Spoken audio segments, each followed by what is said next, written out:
आज का वीडियो आप लोग के लिए बहुत ही महत्वपूर्ण है। पेंशन भोगियों के लिए बहुत बड़ी खुशखबरी है। ईपीएस 95 पेंशन बढ़ी है। और देखिए बजट भी पेश होने वाला है। निर्मला सीतारमण 1 फरवरी को बजट पेश करेगा, उसका अलग से एक वीडियो आएगा, उस वीडियो को पूरा आप लोग देखिएगा। समझ पा रहे हो? अभी मैं पेंशन भोगियों के लिए मैं बता रहा हूं, क्योंकि ये वीडियो हम बना नहीं पा रहे थे।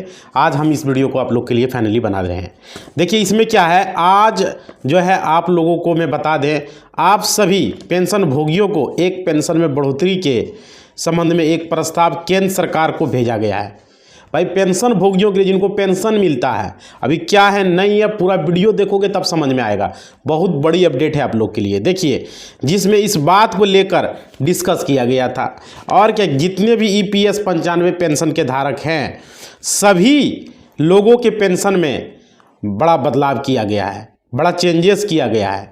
अब देखो क्या है, जिसमें यह भी बोला गया था कि जो भी ईपीएस 95 पेंशन धारक हैं इन सभी लोगों को पेंशन को अब जो है 7500 रुपया जो है किए जाने के संबंध में, साथ ही साथ महंगाई भत्ते का लाभ जो है दिए जाने के संबंध में जो है इस प्रस्ताव को जिक्र किया गया था। जिक्र मतलब चर्चा किया गया है कि 7500 रुपया किया जाए पेंशन भोगियों का, जो भी पेंशन उनको मिलते हैं, ईपीएस 95 पेंशन मिलते हैं, इसके लेकर केंद्र सरकार के द्वारा। समझ पा रहे हो? हुआ नहीं है, मतलब चर्चा हो रहा है। अब देखो क्या है, हालांकि आप लोग को, हालांकि जो भी ईपीएस 95 पेंशन धारक हैं इन सभी लोगों के पेंशन में बड़ा बदलाव होगा। बजट भी पेश होने वाला भाई, इसमें तो सारा कुछ हो जाएगा।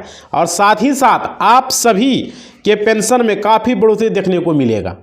बजट में यहाँ पर घोषणा होगा, निर्मला सीतारमण बजट पेश करेंगे और हर चीज़ का यहाँ पर होने वाला है। अब देखो यहाँ पर क्या होगा कि बड़ा बदलाव होगा, साथ ही साथ आप सभी के पेंशन में काफ़ी बढ़ोतरी देखने को मिलेगा। और यह जो ईपीएफओ द्वारा जो आप सभी को ईपीएस 95 पेंशन भोगियों को पेंशन के संबंध में प्रस्ताव पारित किया गया था, जिसमें आप सभी लोगों का जो पेंशन है उसे 7500 प्लस महंगाई भत्ते का लाभ में प्रस्ताव जो है केंद्र सरकार को भेजा गया था। केंद्र सरकार को यहाँ पर भेजा गया है और जो इसे कैबिनेट की बैठक में पूरी तरह से मंजूरी भी दे दी गई है। इसे मंजूरी भी दे दिया गया है कैबिनेट की बैठक में। अब देखिए यहाँ पर क्या है, वर्तमान में जो ईपीएस 95 के तहत न्यूनतम पेंशन राशि 1000 रुपया प्रति माह है। अभी जो है प्रेजेंट में 1000 रुपया प्रति माह है।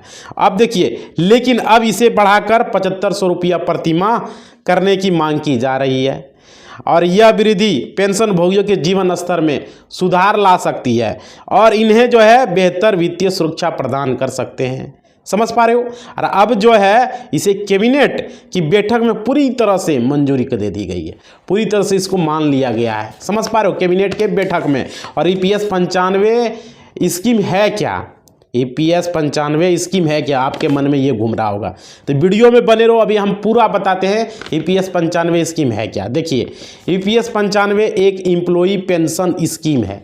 1995 सामाजिक सुरक्षा योजना है, मतलब 1995 में इसे शुरू किया गया था। सामाजिक सुरक्षा योजना है जो एक निजी क्षेत्र के कर्मचारियों को सेवानिवृत्त के बाद नियमित आय प्रदान करती है। मतलब वो रिटायरमेंट हो जाते हैं तो उनको ये पैसा दिया जाता है।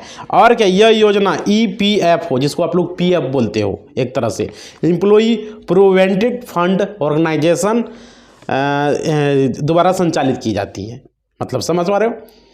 ये ईपीएफओ द्वारा की जाती है। और देखिए पहले जो ईपीएस 95 पेंशन धारक का पेंशन का जो था वो कितना था, 1000 रुपया प्रति माह था, जो अब इसे 7500 रुपये प्रति माह कर दिया जाएगा। भाई बजट पेश हो रहा है, बहुत बड़ी खुशखबरी है। आप लोग प्राइवेट सेक्टर में भी काम कर रहे हैं, बहुत सारे लोग कर रहे हैं, तो उनको 1000 ही मिलता था, अब पैसा इसको बढ़ा दे रहा। काफ़ी बड़ा बदलाव हो रहा है, बहुत बड़ी खुशखबरी है आप लोग के लिए भाई।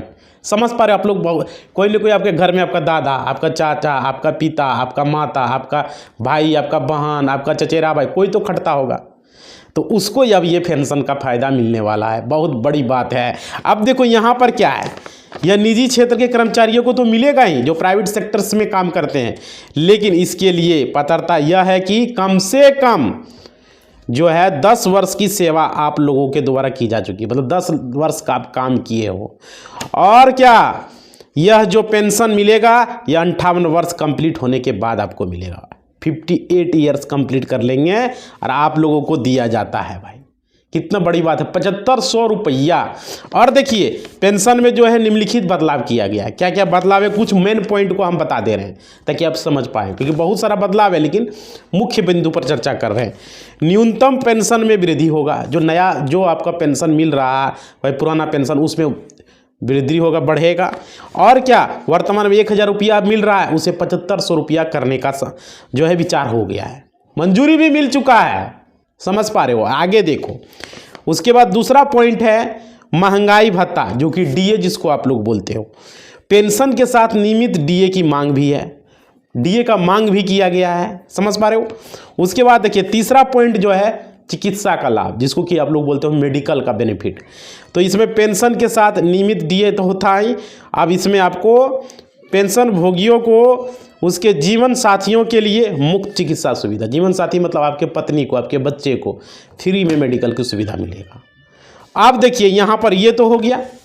उसके बाद यह बदलाव जो है पेंशन धारियों के जीवन में बहुत सुधार ला सकता है और उन्हें बेहतर सुविधा सुरक्षा प्रदान, वित्तीय सुरक्षा प्रदान कर सकता है। समझ पा रहे हो यह। और देखिए EPS 95 की मांग का इतिहास, इसका इतिहास को समझिए क्या है नहीं है, तब समझ में आएगा आखिर बात क्या है। देखो इस मांग के प्रमुख बिंदु दिए गए हैं कि 2014 में सरकार ने न्यूनतम पेंशन 1000 रुपया प्रतिमाह निर्धारित की थी 2014 में, और 2025 जनवरी में जो कि EPS 95 पेंशनधारियों का प्रतिनिधिमंडल वित्त मंत्री से मिला, जो जिसमें कि आप सभी लोगों के न्यूनतम पेंशन राशि इसे जो 7500 रुपया किए जाने का संबंध में प्रस्ताव पारित किया गया था।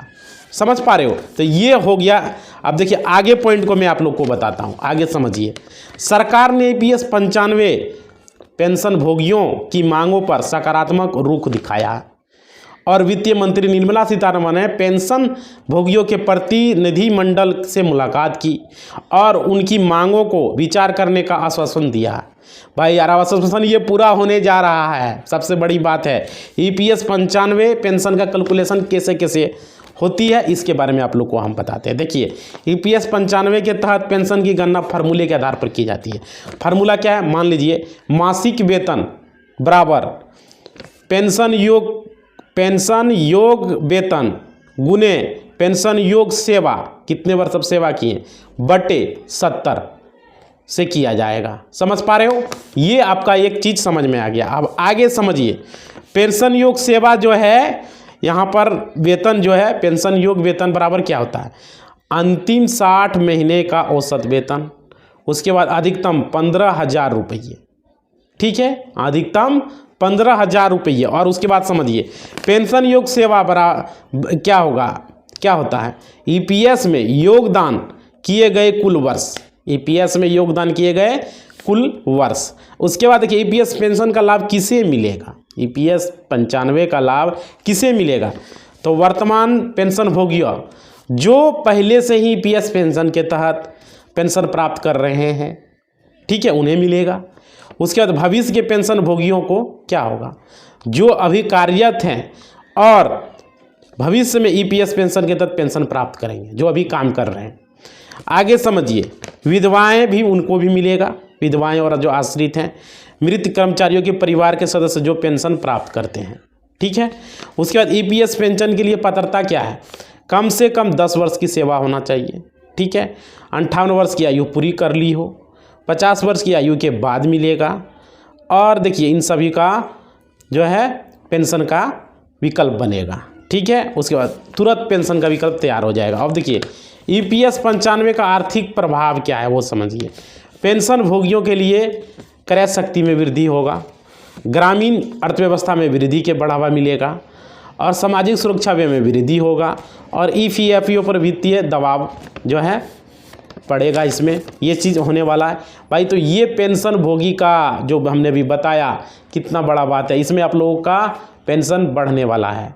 ठीक है, पहले 1000 रुपया था, अब आप लोगों का 7500 रुपया हो जाएगा, क्योंकि जितने भी लोग हैं 58 वर्ष से ऊपर और जो कम से कम 10 साल की सेवा कर चुके हैं आपके घर, चाहे वो सरकारी नौकरी करे व प्राइवेट नौकरी करे, कुछ भी है भाई, निजी क्षेत्र वालों के लिए ही तो स्पेशल लोग परेशान रहता है कि क्या होगा, सरकारी वाले तो बहुत पेमेंट मिलता है। तो देखो यहाँ पर उनके लिए बहुत बड़ी खुशखबरी है। और ये वीडियो देखा आपने, आप लोग के लिए भी है। उनको 1000 रुपये का मात्र मिलता था EPF, अब उनको 7500 रुपया कर रहा है। और क्या 58 वर्ष के बाद ये बेनिफिट मिलेगा। लेकिन हाँ, कंडीशंस ये है 10 वर्ष कम से कम वो काम किया हो, तब जाके उनको ये मिलेगा फ़ायदा। भाई कितना बड़ा स्कीम है, कितना बड़ा बेनिफिट है आप लोगों के लिए। और देखिए बजट का वीडियो हम लाने वाले हैं और उसमें से क्या क्या बजट पेश होने वाला है पूरा जानकारी आप लोग को देने वाले हैं। आप लोग को ये पेंशन का था जो कि आप लोग को अभी हमने बता दिया, EPS पर 95 का था जो कि पूरी जानकारी हमने आप लोग को दे दिया। अगर नहीं समझ में आया तो कमेंट बॉक्स में कमेंट करना और अपना रिप्लाई जो है आप ले सकते हो भाई, जो भी पूछना है। इंस्टा को आप लोग ज्वाइन कर लो, मेरा इंस्टाग्राम में बहुत ज़रूरी है, आप लोग को बता रहा हूँ। वहाँ पर आप लोग का कमेंट को यहाँ पर मैं लूँगा और वहाँ पर लाइव वहीं पर आ सकूँगा, इंस्टा और फेसबुक। तो इंस्टा को आप लोग ज्वाइन कर लो और कटिंग पाना चाहते हो तो टेलीग्राम। और साथ ही साथ जल्द से जल्द इंस्टा पर 10,000 फॉलोवर का आप लोग को हम टारगेट दे दिए हैं। जल्द से जल्द फॉलो कीजिए, इंस्टा पर क्लिक करके आप फॉलो कर लीजिए और वीडियो को लाइक कीजिए भाई। और अगर आप यूट्यूब पर देख रहे हो तो सब्सक्राइब करना और लाइक कर लेना, नए हो तो ठीक है, पुराने हो तो लाइक ज़रूर कर देना और कमेंट बॉक्स में अपना रिप्लाई दे देना भाई, आपका रिप्लाई का हमें इंतजार है। तो पेंशन भोगी के लिए ये बल्ले बल्ले हो चुका है, 7500 रुपया मिलने। इसी बात के साथ लाइक थोड़ा सा कर दो भाई, ठीक है। आप लोगों के लिए खुशखबरी हमने दिया है। और इंस्टाग्राम जरूर ज्वाइन कर लेना, टेलीग्राम ज्वाइन कर लेना, ये सब चीज़ ज्वाइन कर लेना। इसी बात के साथ अपना वाणी को हम विराम देते हैं। कमेंट बॉक्स में कमेंट करोगे, जो भी सवाल है वो उसका जवाब मैं देने का कोशिश करूँगा। धन्यवाद।